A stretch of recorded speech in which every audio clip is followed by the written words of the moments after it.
فبأي آلاء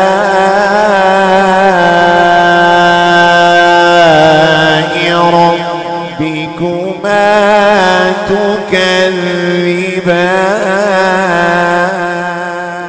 آیت میں اس بات کو سماعت کیا خلق الانسان من صلصال کالفخار وخلق الجان من مارج من نار فبأي آلاء ربكما تكذبان. جو یہ لفظ اور یہ آیت اس پر تفصیلی کلام ہوا کہ انسان کی تخلیق، انسان کی پیدائش کے بارے میں اللہ تبارک و تعالیٰ نے اس کی تخلیق اور اس کی پیدائش کس سے ہوئی، کس مرحلے سے ہوئی، اس کو اجاگر کیا، اس کو بیان فرما دیا گیا. پھر ایک لفظ ذکر ہوا کل فخار. کیا؟ فخار، فخر، فخر، جس کے بارے میں اس کا دوسرا لفظ تکبر. تو ایک قرآن مقدس کی آیت نازل ہوئی ہے 1400 سال پہلے. جب اس آیت کے اوپر ہم غور کریں، اس لفظ کے اوپر غور کریں، تو یہ ویسے قرآن قیامت تک کے لیے لوگوں کے لیے ہدایت ہے. سبحان اللہ.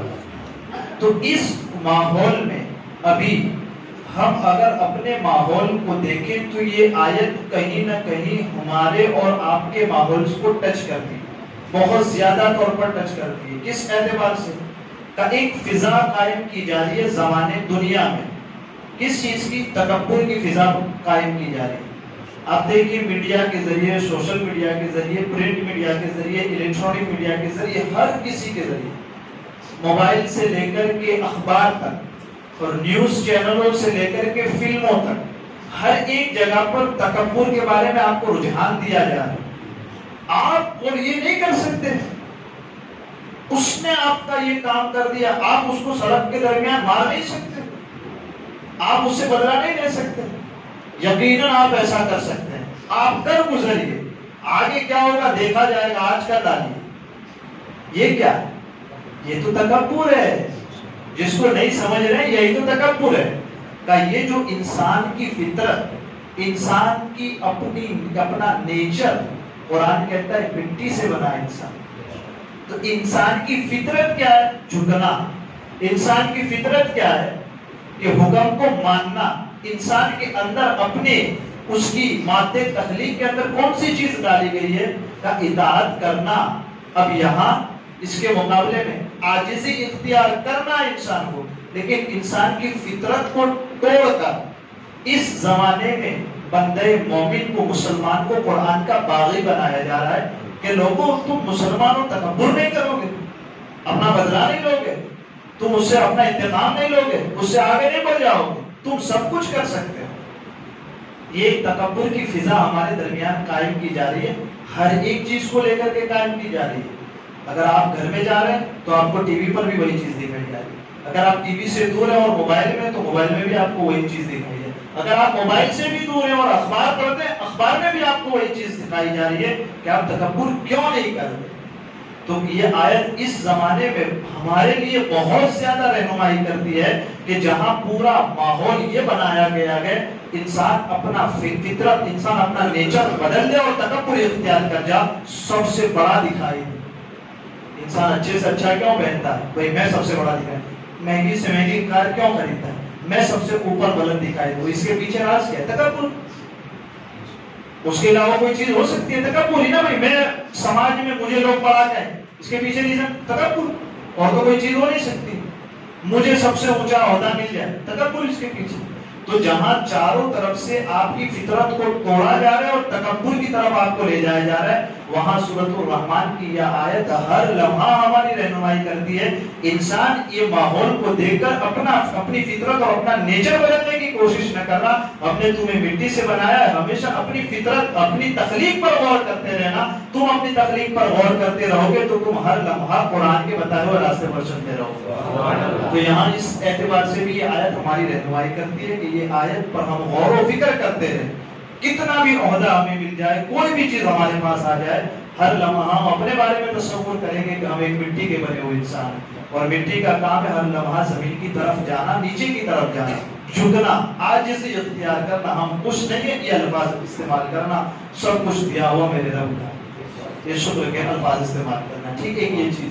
دوسری چیز تکذبان کا جو لفظ بار بار آ رہا ہے، فَبِأَيِّ آلَاءِ رَبِّكُمَا تُكَذِّبَانِ، جو میں نے کل بھی کہا آخر میں تھوڑی سی وضاحت کریں گے کہ جو جھٹلانا انکار کرنا ایک تو صریح الفاظ میں ہوتا ہے، نہیں مانتے، فَبِأَيِّ آلَاءِ رَبِّكُمَا تُكَذِّبَانِ، تو اے جنو انس تم اپنے رب کی کون سی نعمتوں کو جھٹلاؤ گے، انکار کرو گے۔ تو انکار کرنا ہے نا، یہ دو طریقے سے ہوتا ہے، ایک تو انکار زبان سے ہوتا ہے، ایک انکار اپنے کام کے ذریعے، فعل کے ذریعے ہوتا ہے، ایک انکار لسانی اور ایک انکار اپنا فعل یہ ہوتا ہے۔ زبانی انکار، بھائی رب نے مجھے پیدا کیا، نہیں مانتا میں رب کی نعمت، اللہ رب نے مجھے مال دیا، میں نہیں مانتا کہ رب نے مجھے مال دیا، تو یہ کہہ دیا اس نے زبان سے، مطلب انکار، جھٹلانا کس سے؟ زبان سے کہہ دیا۔ اس سے بڑا شرک کیا ہو سکتا؟ رب کی نعمت مل جانے کے بعد بھی انکار کرتا ہے کہ نہیں چاہیے، نہیں ہے، ایک یہ چیز۔ اب دوسری چیز انکار کی کیا ہوتی ہے؟ وہ مانتا ضرور ہے، کیا مانتا ہے؟ اللہ تعالیٰ کا قرآن کلام ہے، یہ مانتا ضرور ہے، قرآن کہتا ہے نماز پڑھو، قرآن کہتا ہے زکات ادا کرو، قرآن فرماتا ہے کہ حج ادا کرو، ماں باپ کے ساتھ اچھا سلوک کرو، تو ایک قرآن کو مانتا ضرور ہے لیکن اپنے کام سے مخالفت کرتا ہے، سمجھ رہے ہیں نا اس کو؟ ایک تو زبان سے انکار کیا، جھٹلا دیا کہ نہیں میں رب کی نعمت نہیں مانتا، اللہ اکبر۔ دوسرا زبان سے نہیں انکار کرتا، اپنے عمل سے ظاہر کرتا ہے۔ عمل سے کیسا؟ کہ قرآن کو ضرور مانتا ہے کہ اللہ کی کتاب ہے، قرآن کو ضرور مانتا ہے کہ ہدایت دیتا ہے، قرآن کو ضرور مانتا ہے کہ یہ ہمارے مستقبل کو سنوارے گا، لیکن جو حکم قرآن دیتا ہے اس کے خلاف کرتا ہے، قرآن سے بغاوت کرتا ہے، اللہ کے احکام کے خلاف کام کرتا ہے، تو یہ بھی ٹھکرانے، انکار کرنے اور جھٹلانے کے معنی میں ہے کہ زبان سے نہیں کیا لیکن اپنے عمل سے ظاہر کر رہا ہے کہ میں قرآن کو مانتا ضرور ہوں لیکن قرآن کے احکام کو نہیں مانتا۔ کتنے پڑھتے ہیں قرآن مقدس؟ قرآن کو مانتے ضرور ہیں ہم کہ قرآن اللہ کی کتاب ہے، لیکن ہم دن میں کتنا قرآن پڑھ جاتے ہیں؟ بمشکل اتنا جتنا نماز میں۔ قرآن کو مانتے ضرور ہیں ہم لیکن قرآن میں کتنا غور و فکر کرتے ہیں؟ بس یہی 4-5 منٹ اگر مل گئی تو اگر ہم درس بند کر دیں، آپ نہ چھوڑ دیں تو ہم اب اپنی طرف سے غفلت اور آپ کی طرف سے غفلت، مولانا بھی غافل، آپ بھی غافل، تو کتنا غور و فکر قرآن میں کرتے ہیں؟ سب کچھ سمجھتے ہیں کہ قرآن اللہ کی نعمت ہے، قرآن اللہ کی نشانی ہے، سب کچھ سمجھتے ہیں لیکن غور و فکر، تو یہ کیا ہم اپنے عمل سے اللہ کی اس نعمت کو ٹھکرا نہیں رہے؟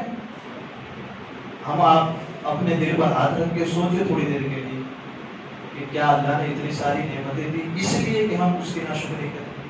بھئی یہ تو منہ سے بول کر ناشکرے ہو گئے، ناشکرے ہوئے نا، یہ دو ہی قسمیں ہیں، ایک تو زبان سے نہ کہے گا، ایک تو کام کر کے نہ کہے گا، مانے گا ضرور، سنے گا ضرور لیکن کام نہیں کرے گا، تو یہ کھلا منہ سے انکار کر کے کافر ہوئے، مشرک ہوئے، اور ہم اقرار کرنے کے بعد ہم نے دغا دے دی، اقرار کرنے کے بعد ہم نے دھوکہ دے دی۔ تو ہمیں اور آپ کو کہیں سمجھنے کی ضرورت ہے اس انداز سے بھی کہ قرآن مقدس ایسا نہیں کہ 1400 سال پہلے نازل ہوا تو انہی لوگوں کے لیے ہدایت تھا۔ اس قرآن مقدس کو جب بھی آپ اپنے زمانے کی روشنی میں دیکھیں گے اور اپنے مسائل کو حل کرنے کی کوشش کریں گے، اللہ نے اس میں ہر چیز کا علم رکھا ہے، تمہارے ہر دروازے بند کھلتے ہوئے چلے جائیں گے اور ہمیں اور آپ کو روشنیاں ملتی نظر آئیں گی۔ تو یہ ہے ہماری زندگی کا ایک پہلو بھی کہ کہیں نہ کہیں رب کی نعمتیں ملنے کے باوجود بھی ہم اس کی نعمتوں کو ٹھکرا رہے ہیں۔ ہم یہ سمجھتے ہیں کہ ہم جھٹلاتے نہیں ہیں لیکن ہمارا عمل اور ہمارا کام یہ ظاہر کرتا ہے کہ ہم قرآن مقدس کی قرآن مقدس کے احکام کو، اللہ کی نشانیوں کو اور اللہ کی نعمتوں کو جھٹلا رہے ہیں کہیں نہ کہیں۔ تو ہمیں اس بارے میں غور کرنا چاہیے، ہمیں آپ کو دونوں کو مل کر سمجھنے کی کوشش کرنی چاہیے کہ کہیں ایسا نہ ہو کہ پھر ابھی بیان آئے گا آگے جو ہماری نعمتوں کا انکار کرتے ہیں۔ ہم تو دیتے ہیں یہ زمین آسمان کی نعمت، زمین کی نعمت، چاند کی نعمت، سورج کی نعمت، انسان کی اپنی پیدائش کی، اس کے جسم کے ہزاروں نعمتیں، اتنی ساری نعمتیں، پھر اتنی ساری نعمتیں دینے کے بعد جو ہماری نعمتوں کو جھٹلائے، دوسرے رکوع کے اندر پوری تفصیل اس کی۔ تو یہ دو چیزیں ہمارے لیے تھی جو ٹچ کرتی تھی ہمارے ماحول کو، اس کے حوالے سے آج گفتگو تفصیل کے ساتھ کریں۔ آگے اللہ تبارک و تعالیٰ ارشاد فرماتا ہے رب المشرقین و رب المغربین فبأی آلاء ربکما تکذبان، وہ دونوں مشرقوں کا رب ہے، دونوں مغربوں کا رب ہے، تو تم دونوں اپنے رب کی کون کون سی نعمتوں کو جھٹلاؤ۔ کہ یہ مشرقین اور مغربین کیوں کہا؟ کہ تم موسم سرما کو دیکھو، سرما ٹھنڈی کا موسم، موسم گرما گرمی کا موسم، اس میں دیکھیں کہ جو سورج کے نکلنے اور ڈوبنے کا وقت ہے، گرمیوں میں جلدی نکلتا ہے اور دیر سے ڈوبتا ہے، ٹھنڈیوں میں دیر سے نکلتا ہے اور جلدی سے ڈوب جاتا ہے۔ یہ تو جو دونوں کے ڈوبنے کے، سورج کے طلوع اور غروب ہونے کے دونوں مقام اس سے مراد، وہ ان دونوں جو سورج کو نکالتا ہے کبھی گرمیوں میں جلدی، اس کا مالک بھی اللہ تبارک و تعالی دعا دیتا ہے دیر سے کا، اس کا مالک بھی اللہ تبارک و تعالی، اور ٹھنڈیوں میں لیٹ نکلتے کا اس کا مالک بھی اللہ تبارک و تعالی، اور جلدی دعا دیتا ہے اس کا مالک بھی اللہ تبارک و تعالی۔ گورا ہے ٹھیک، اس کے بارے میں آگے فرمایا جا رہا ہے کہ آپ دیکھیں کہ گرمی کے دونوں مشرقوں اور مغربوں میں، سردی اور گرمی کے دونوں مشرقوں اور مغربوں میں بے شمار فوائد رکھے ہیں۔ ہوا کا معتدل ہونا، ٹھنڈی میں الگ الگ قسم کے پھل انسان کھاتا ہے، گرمیوں میں پھر الگ الگ قسم کے پھل کھاتا ہے، کبھی کبھی ٹھنڈیوں کے اندر اس کی صحت کو فائدہ ہو جاتا ہے، انسان پھلتا پھولتا ہے، گرمیوں میں اگر کوئی چیز نقصان دہ سردیوں میں لگی ہوتی ہے تو گرمی کے ذریعے اس کے جسم سے وہ نکل جاتی ہے، تو ہزارہ فوائد اس میں بھی رکھے ہوئے۔ اللہ تبارک و تعالیٰ پھر آگے ارشاد فرماتا ہے مرج البحرین یلتقیان، اس نے دو سمندر بہائے کہ دونوں ملے ہوئے لگتے ہیں۔ جو بار بار آپ لوگ یوٹیوب وغیرہ پر دیکھتے ہوں گے نا، پانی الگ الگ دونوں ساتھ میں چلتے ہیں، اس نے دو سمندر بہائے دونوں آپس میں ملے ہوئے ہیں، بینہما برزخ لا یبغیان، لیکن ان کے درمیان ایک آڑ ہے۔ کیسی آڑ ہے کہ وہ ایک دوسرے کی طرف بڑھ نہیں سکتے، ایک دوسرے پہ چڑھ نہیں سکتے۔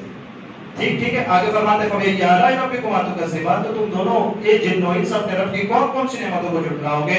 یخرج منهما اللؤلؤ والمرجان، جو یہ دریا وہاں ہے اس سے موتی نکلتے ہیں اور مرجان نکلتے ہیں۔ فَبِأَيِّ آلَاءِ رَبِّكُمَا تُكَذِّبَانِ، تو تم دونوں اپنے رب کی کون سی نعمتوں کو جھٹلاؤ گے؟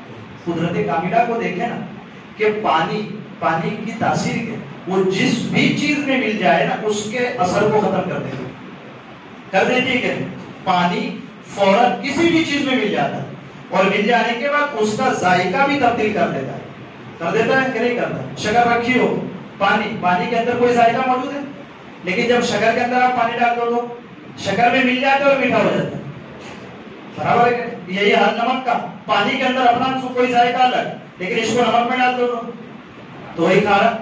تو پانی کی خاصیت کیا ہے؟ وہ جس میں مل جائے اس کے ذائقے کو بدل دیتا ہے۔ یہ دریا کیسا اللہ تبارک و تعالیٰ کی قدرت کا نظارہ دکھاتا ہے کہ میٹھا اور کھارا ساتھ میں بہتا ہے لیکن ایک دوسرے میں نہیں ملتا ہے۔ یہ پانی کی خاصیت کیا ہے کہ مل جانا، مل جانے کے بعد ذائقہ بدل دینا، لیکن یہ کیسی قدرت اللہ تبارک و تعالیٰ کی کہ میٹھے اور کھارے کو ساتھ میں چلایا، ایسا چلایا کہ ایک دوسرے پر چڑھ بھی نہیں سکتا ہے۔